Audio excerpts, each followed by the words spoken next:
জানিয়ে দিব সর্বশেষ আপডেট বাংলা সংবাদ। শুরুতেই থাকছে শিরোনাম। প্রথমে জানিয়ে দিব হজ মৌসুমে ভিজিট ভিসাধারীদের মক্কা প্রবেশে নিষেধাজ্ঞা। এখন জানিয়ে দিব গ্রেপ্তারি পরোয়ানা জারি হলে যে সমস্যায় পড়বেন নেতানিয়াহু। আরো জানিয়ে দিব গাজা জুড়ে ইসরায়েলের ভয়াবহ হামলা, নিহত 50 ফিলিস্তিনি। আরো জানিয়ে দিব ইউক্রেনের যুদ্ধবিরতি চান পুতিন। সর্বশেষ জানিয়ে দিব জর্জিয়ার সঙ্গে সম্পর্ক ছিন্ন করবে যুক্তরাষ্ট্র। এতক্ষণ শুনছিলেন সংবাদ শিরোনাম, এখন থাকছে বিস্তারিত। সৌদি আরবের স্বরাষ্ট্র মন্ত্রণালয় হজ মৌসুম চলাকালে ভিজিট ভিসাধারীদের মক্কায় প্রবেশের উপর নিষেধাজ্ঞা ঘোষণা করেছে। বৃহস্পতিবার সৌদি প্রেস এজেন্সি এই বিষয়ে তাদের এক প্রতিবেদনে জানিয়েছে, মক্কায় 23 মে হজের মৌসুম শুরু হয়েছে, যা শেষ হবে 21 জুন। তাই এই সময় হজ যাত্রীদের নিরাপত্তা নিশ্চিত করতে সকল প্রকার ভিজিট ভিসাধারী ব্যক্তির ওপর এই নিষেধাজ্ঞা প্রযোজ্য হবে। ভিজিট ভিসাধারীদের হজ পালনের অনুমতি দেওয়া হয় না বলে এক বিবৃতিতে জানিয়েছে দেশটির স্বরাষ্ট্র মন্ত্রণালয়। মন্ত্রণালয়টি ভিজিট ভিসাধারীদের এই সময়ে হজের অনুমতি ছাড়া মক্কায় ভ্রমণ না করার পরামর্শ দিয়েছে। আর তা না মেনে মক্কায় ভ্রমণ করলে সৌদির নিয়ম অনুযায়ী জরিমানা দেওয়ার বিষয়ে সতর্ক করেছে। এবছর বিশ্বজুড়ে প্রায় 25 লাখ মানুষ হজ পালন করবে। আশা করা হচ্ছে এবছর 14 থেকে 19 জুন পর্যন্ত হজ পালন করা হবে। ইসরায়েলের প্রধানমন্ত্রী বেনিয়ামিন নেতানিয়াহুর বিরুদ্ধে আন্তর্জাতিক অপরাধ আদালতে সম্ভাব্য গ্রেপ্তারি পরোয়ানাকে নজিরবিহীন অপমান বলে বর্ণনা করেছে ইসরায়েল। তবে আইসিসির এই সিদ্ধান্তের প্রতি সমর্থন জানিয়েছে ফ্রান্স, বেলজিয়াম ও স্লোভেনিয়া। এদিকে মার্কিন প্রেসিডেন্ট জো বাইডেন বলেছে ইসরায়েলের কর্মকর্তাদের বিরুদ্ধে আইনি পদক্ষেপ আপত্তিকর।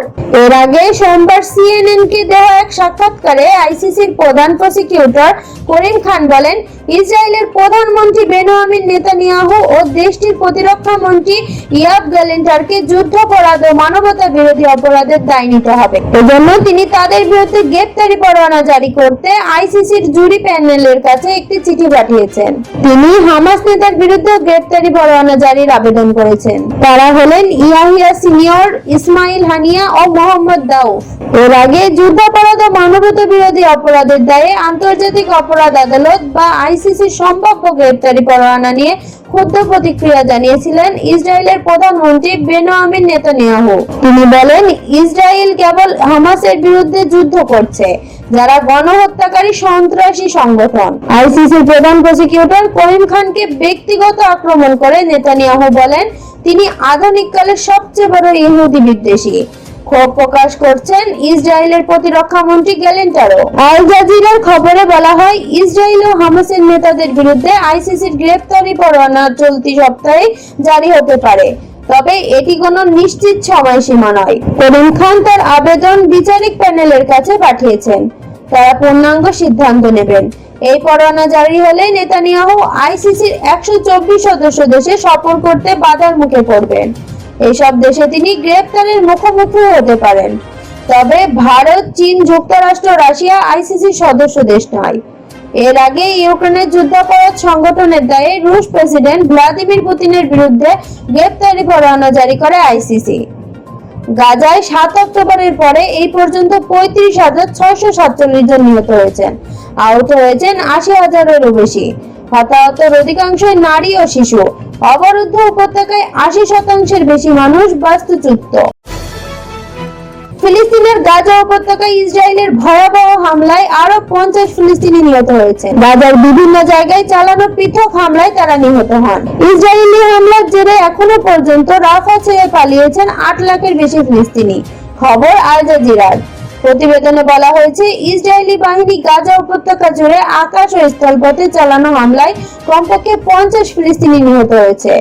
এছাড়া দক্ষিণাঞ্চলীয় শহর রাফাতে হামাসের নেতৃত্বাধীন যোদ্ধাদের সঙ্গে ইসরায়েলি সেনাদের ব্যাপক লড়াই চলছে বলেও জানিয়েছে স্বাস্থ্য কর্মকর্তা এবং হামাসের সশস্ত্র শাখা। বৃহস্পতিবার ইসরায়েলি সামরিক বাহিনী ট্যাঙ্কগুলো রাফার আরো দক্ষিণ পূর্ব দিকে অগ্রসর হয়েছে। শহরের পশ্চিমাঞ্চলীয় জেলা ইরানের দিকে অগ্রসর হয়েছে এবং 3টি পূর্ব শহরতলির অভিযান চালিয়ে যাচ্ছে বলে বাসিন্দারা জানিয়েছে। এক বাসিন্দা রাইটার্সকে জানিয়েছে, দখলদাররা আরো পশ্চিমে যাওয়ার চেষ্টা করছে। তারা ইবনার প্রান্তে রয়েছে, যা ঘন বসতিপূর্ণ। তারা এখনো এটি আক্রমণ করেনি।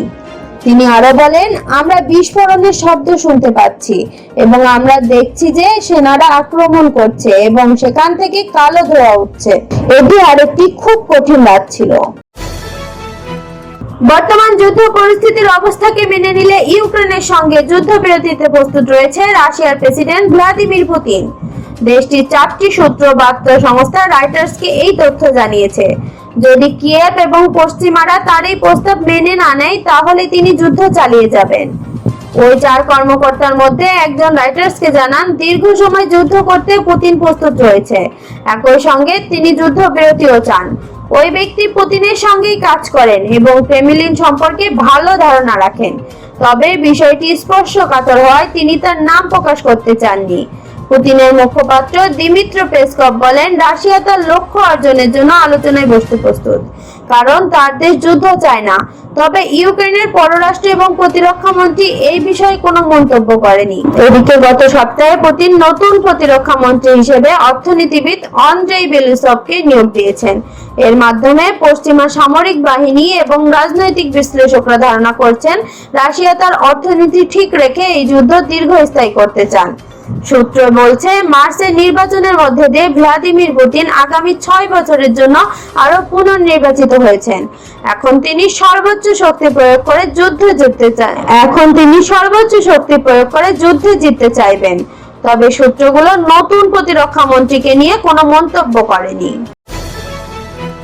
জর্জিয়ায় বিতর্কিত ফরেন এজেন্ট বিলকে কেন্দ্র করে দেশটির ওপর ভিসা নিষেধাজ্ঞা দেবে যুক্তরাষ্ট্র। পাশাপাশি দেশটির সঙ্গে সম্পর্ক পর্যালোচনা করবে তারা। বিলটিকে কেন্দ্র করে জর্জিয়ায় ব্যাপক বিক্ষোভ ছড়িয়ে পড়েছে। মার্কিন পররাষ্ট্রমন্ত্রী অ্যান্থনি ব্লিনকেন বৃহস্পতিবারে বলেছেন, জর্জিয়ার গণতন্ত্রকে ক্ষুণ্ণ করায় যুক্ত ব্যক্তি ও তাদের পরিবারের সদস্যদের বিরুদ্ধে ভিসা নিষেধাজ্ঞা আরোপ করা হবে। এক বিবৃতিতে ব্লিনকেন বলেন, আমাদের দ্বিপাক্ষীয় সম্পর্কের ক্ষেত্রে জর্জিয়ার গণতন্ত্রের প্রতি যুক্তরাষ্ট্রের সমর্থন দীর্ঘস্থায়ী ও মৌলিক। জর্জিয়া অক্টোবর মাসে অনুষ্ঠেয় নির্বাচনের সময় ও এর আগে পরে গণতান্ত্রিক প্রক্রিয়া ও প্রতিষ্ঠান ক্ষুণ্ণকারী যে কেউ নতুন নীতির আওতায় মার্কিন ভিসা পাওয়ার ক্ষেত্রে অযোগ্য হবেন এবং যুক্তরাষ্ট্র ভ্রমণ করতে পারবেন না। জর্জিয়ার প্রস্তাবিত ফরেন এজেন্ট বিল দেশটির অধিবাসী সমাবেশ ও মত প্রকাশের স্বাধীনতা রুদ্ধ করবে বলে মন্তব্য করেন ব্লিনকেন। তিনি বলেন, এটি জর্জিয়ার বাসিন্দাদের উচ্চমানের তথ্য সরবরাহে কাজ করে চলা নিরপেক্ষ গণমাধ্যমগুলোর কর্মকাণ্ডে বাধার সৃষ্টি করবে। মার্কিন পররাষ্ট্রমন্ত্রী আরো বলেন, আমাদের আশা জর্জিয়ার নেতারা ওই খসড়া আইন পুনর্বিবেচনা করবেন এবং দেশের জনগণের গণতান্ত্রিক ও ইউরো আটলান্টিক প্রত্যাশা এগিয়ে নিতে পদক্ষেপ নেবেন। আমরা আমাদের দুদেশের সম্পর্ক যেহেতু পুনর্বিবেচনা করছি, তাই নিজস্ব সিদ্ধান্ত নেওয়ার ক্ষেত্রে আমরা জর্জিয়ার পদক্ষেপ বিবেচনায় নেব। জর্জিয়ার ক্ষমতাসীন ড্রিম পার্টি গত সপ্তাহে ফরেন এজেন্ট বিল পাস করেন। বিলে বলা হয়েছে, যেসব বেসরকারি সংগঠন ও গণমাধ্যম তাদের অর্থায়নের 20% বেশি দেশটির বাইরে থেকে আনছে, তাদের বিদেশি শক্তি স্বার্থ প্রতিপালনকারী প্রতিষ্ঠান হিসেবে নিবন্ধন করতে হবে। যেসব সংগঠন এই ব্যবস্থা অনুসরণ করবে না, সেগুলোকে $9,200 পর্যন্ত জরিমানা গুনতে হবে। পরবর্তী সময়ে অসহযোগিতার জন্য প্রতি মাসে দিতে হবে বাড়তি $7,300। আজকের খবর এই পর্যন্তই। পরবর্তী খবর সবার আগে পেতে বিবিসি ওয়ার্ল্ড নিউজ চ্যানেলটি সাবস্ক্রাইব করে রাখুন।